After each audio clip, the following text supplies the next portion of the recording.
Saint-Esprit. Amen. Viens en nous, Esprit créateur. Esprit aux 7 dons, le doigt de la droite du Père.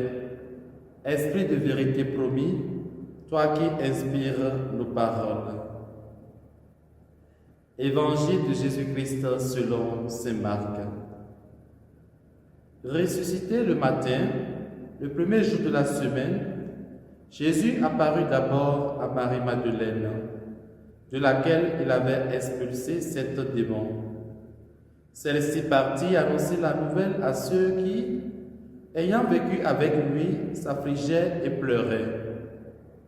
Quand ils entendirent que Jésus était vivant et qu'elle avait vu, ils refusaient de croire.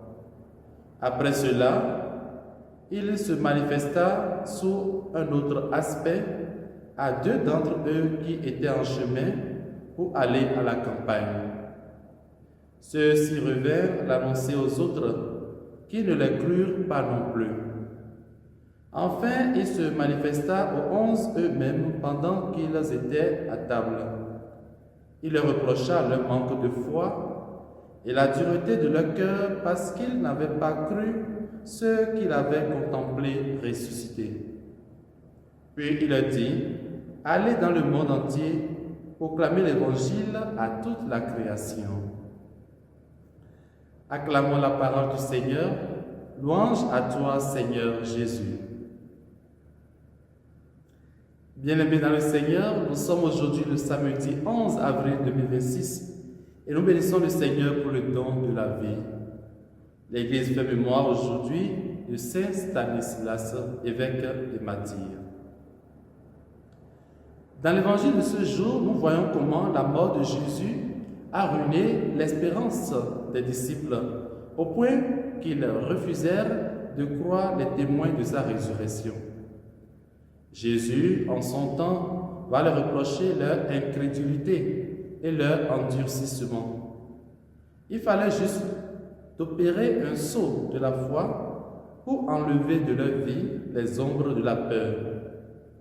Mais au cœur de leur désarroi et amertume, Jésus les rassure en leur faisant prendre conscience de leur responsabilité et de leur engagement apostolique. Allez dans le monde entier, proclamer l'Évangile à toute la création. Cette prescription, frères et sœurs, reste une urgence pour tout homme et toute femme ayant accepté dans sa vie la résurrection du Seigneur. Frères et sœurs, en apparaissant à plusieurs reprises à ses disciples, le Christ ressuscité les invitait à une foi plus grande avant de les envoyer en mission. Nous aussi, aujourd'hui, témoins du Christ, nous sommes invités à annoncer l'évangile du Christ avec foi et fermeté malgré les contraintes de la mission. Que Saint Stanislas, dont nous faisons mémoire aujourd'hui, intercède pour nous et que la bénédiction de Dieu Tout-Puissant, Père, Fils et Esprit Saint descende sur nous et demeure jamais. Amen.